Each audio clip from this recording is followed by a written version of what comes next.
আসসালামু আলাইকুম সবাইকে টেকনিক ইজ এডুকেশনের পক্ষ থেকে জানাচ্ছি স্বাগতম। আমি সালমা আক্তার ফারিয়া। আজ ওয়েব পেজ নিয়ে আলোচনা করব।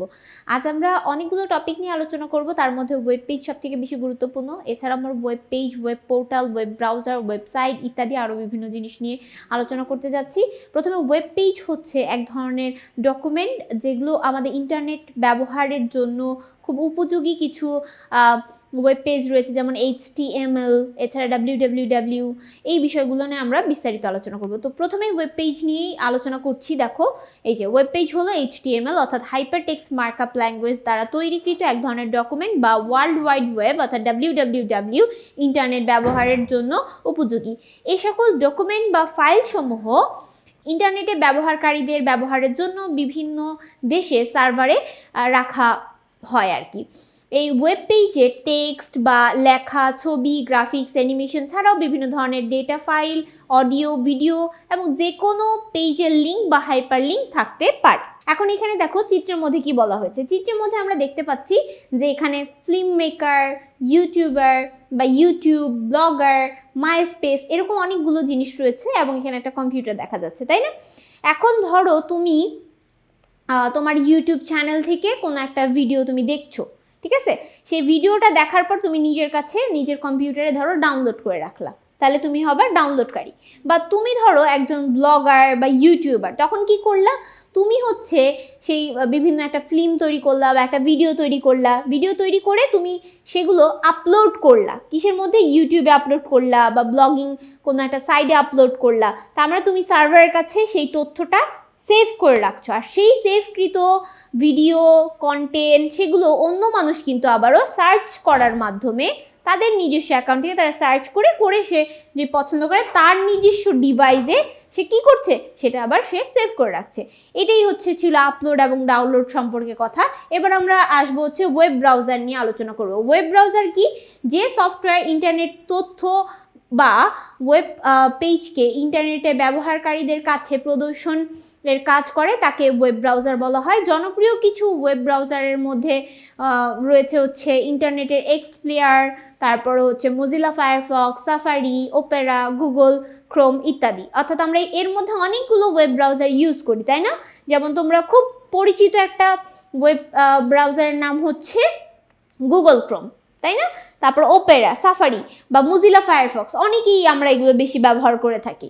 আচ্ছা, এবার দেখো এই ওয়েব ব্রাউজিং এর মধ্যে ব্যবহৃত কিছু শব্দ রয়েছে, সেই শব্দগুলো সম্পর্কে আমরা জানবো। যেমন ইউআরএল। ইউআরএল কি? এটা আমরা অনেকেই জানি না।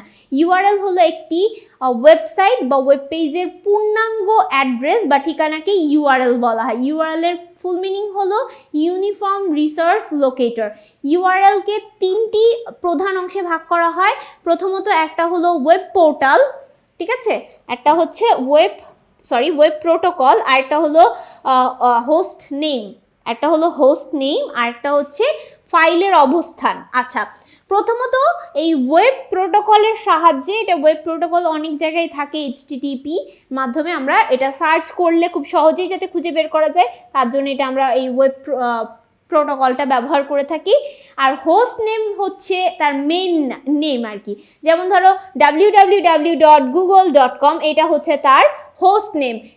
ইউটিউবের হোস্ট নেম তাহলে কি? www.youtube.com, তাই না? ফেসবুকের হোস্ট নেম তাহলে কি? www.facebook.com। তার মানে হোস্ট নেমের সাহায্যে কিন্তু বেসিক্যালি সার্চ করা হয়ে থাকে, তাই না?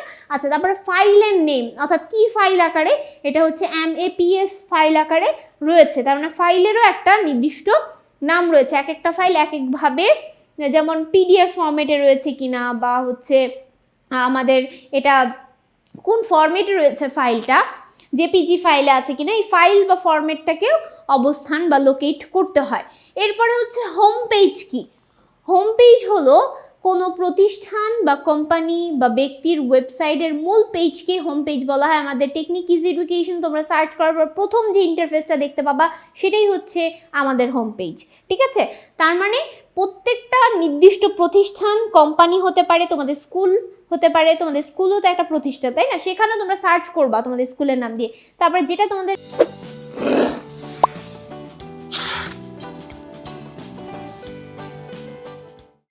সামনে আসবে, ফেসবুক পেজ হোক বা ইউটিউবে যে সার্চ করবা, যেটা আসবে সামনে সেটাই হচ্ছে ওই প্রতিষ্ঠানের হোম পেজ, ঠিক আছে।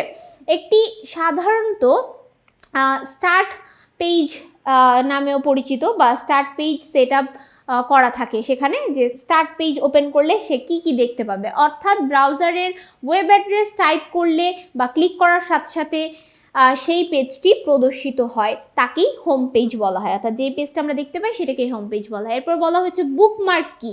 বুকমার্ক হচ্ছে এক ধরনের ওয়েব পেজ, এর মধ্যে অনেক লিস্ট বা তালিকা থাকে, ঠিক আছে। এই ওয়েব পেজে একটি লিস্ট বা তালিকা থাকে, এই তালিকা থেকে কোনো ওয়েব পেজ এর নাম আমরা সিলেক্ট করে সরাসরি সেই ওয়েব পেজ পেতে পারি আর কি। আমরা এই বুকমার্ক থেকে পছন্দ মতো লিস্ট থাকে, সেখান থেকে আমি খুব সহজেই খুঁজে বের করতে পারি একটা ওয়েব পেজের নাম। ওকে, তারপরে বলা হয়েছে রিলোড বা রিফ্রেশ জিনিসটা কি। রিলোড বা রিফ্রেশ আমরা অনেক শুনেছি, যে কোনো ওয়েব পেজে কোনো ডেটা অনবরত পরিবর্তন হয়, সেই সকল ওয়েব পেজে পড়ার সময় মাঝে মাঝেই কোনো পরিবর্তন হচ্ছে কিনা তার জন্য আমাকে কিছুক্ষণ পরপর বা সঠিক তথ্য জানার জন্য আমাকে রিলোড বা রিফ্রেশ কমান্ড দিতে হবে। বিশেষ করে ডাইনামিক ওয়েব পেজের মধ্যে রিলোড এবং রিফ্রেশের কমান্ড খুবই গুরুত্বপূর্ণ বলে জানা গেছে। এছাড়া বলা হয়েছে স্টপ। স্টপের মানে হচ্ছে কোনো একটা কাজ ধরো তোমার কমপ্লিট হয়ে গেছে, এখন ধরো তুমি স্টপ বাটনে ক্লিক করলে সেই কাজটা তাৎক্ষণিক বন্ধ হয়ে যাবে।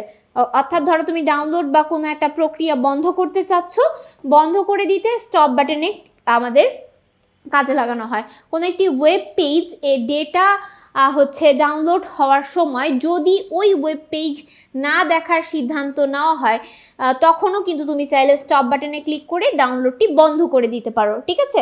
অর্থাৎ ধরো তুমি অনেক সময় আপলোড হয়ে যাচ্ছে, তুমি একটা ডাউনলোড ভিডিও তৈরি করেছো, এখন ডাউনলোড করছো, কিন্তু মনে হলো যে না আমার এই ভিডিওতে অনেক কারেকশন দরকার রয়েছে, সেই ক্ষেত্রে তুমি সেখানে স্টপ বাটনে ক্লিক করে দিলা। তারপর সার্চের সম্পর্কে সবাই জানি যে আমরা কোনো কিছু ধরো ছোট বাচ্চারা যখন কার্টুন দেখে সে কিন্তু কি কার্টুন লিখে সার্চ করে, অর্থাৎ সে কার্টুন দেখতে চায়। তার মানে ইন্টারনেটের এই ওয়েব ব্রাউজারের সফটওয়্যারের মাধ্যমে কোনো তথ্য বা সেবা খোঁজাকে, ঠিক আছে, কোনো তথ্য বা ইনফরমেশন খুঁজে বের করার জন্য বা এই খোঁজাকেই সার্চ বলা হয়। এর মাধ্যমে ইন্টারনেটে ব্যবহারকারী ইন্টারনেট থেকে ওয়েবসাইট, ডকুমেন্ট, ছবি, অডিও, ভিডিও এবং অন্যান্য অনেক তথ্য খুঁজে পেতে পারে। সার্চের কাজটি সম্পূর্ণ করতে আমাদের সার্চ ইঞ্জিনের ব্যবহার করতে হয়। সার্চ ইঞ্জিনের মধ্যে আমরা জানি গুগল, ইয়াহু, বিং ইত্যাদি খুবই জনপ্রিয়, এবং আমরা এগুলোর সাহায্যে বিভিন্ন ওয়েবসাইটে বা বিভিন্ন তথ্য বা ইনফরমেশন জানার জন্য সার্চ করে থাকি। এরপর আমরা সার্চ ইঞ্জিন সম্পর্কে কথা বলবো। সার্চ ইঞ্জিন যেগুলো আমরা ইতিমধ্যে বলেছি, গুগল, ইয়াহু, বিং, এগুলো সার্চ ইঞ্জিন হলো এমন একটি সফটওয়্যার টুল যা ইন্টারনেট বা www অর্থাৎ ওয়ার্ল্ড ওয়াইড ওয়েব থেকে কোনো নির্দিষ্ট তথ্য, ওয়েবসাইট, ছবি বা ভিডিও খুঁজে বের করে। অর্থাৎ খুব সহজে একটা ওয়েবসাইট থেকে আমাদের ইন্টারনেটের মাধ্যমে খুঁজে বের করতে এই সার্চ ইঞ্জিন ব্যবহার করা হয়ে থাকে। এটি ব্যবহারকারীদের দেওয়া প্রশ্নে কিওয়ার্ড এর সূত্র ধরে আমরা যে বিষয় দিয়ে সার্চ করি সেটা একটা কিওয়ার্ড তারা মনে করে, এই কিওয়ার্ড বা প্রশ্নের কিওয়ার্ডটা সূত্র আকারে ধরে নিয়ে বিশাল ডেটাবেস থেকে সকল প্রাসঙ্গিক ফলাফলগুলো গুরুত্বের ধারাক্রমে, যে সকল গুরুত্বপূর্ণ মনে করে সেগুলো ধারাক্রম অনুসারে, তালিকা অনুসারে তারা কিন্তু প্রদর্শন করে। বর্তমানে জনপ্রিয় কিছু সার্চ ইঞ্জিনের নাম হলো গুগল, ইয়াহু, বিং ইত্যাদি।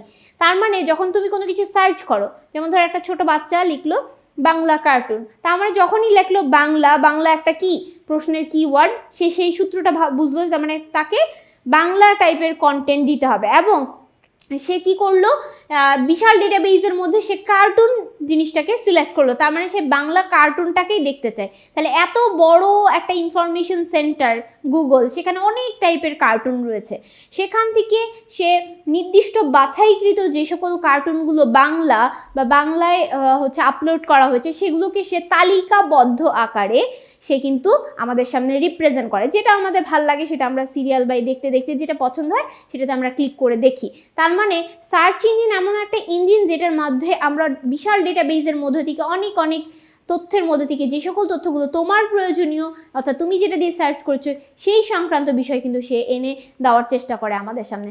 আশা করি আজকে পর্বটি তোমরা বুঝতে পেরেছো। আজ এই পর্যন্তই। সবাই ভালো থাকবে, সুস্থ থাকবে। আসসালামু আলাইকুম ওয়া রাহমাতুল্লাহি ওয়া বারাকাতুহু।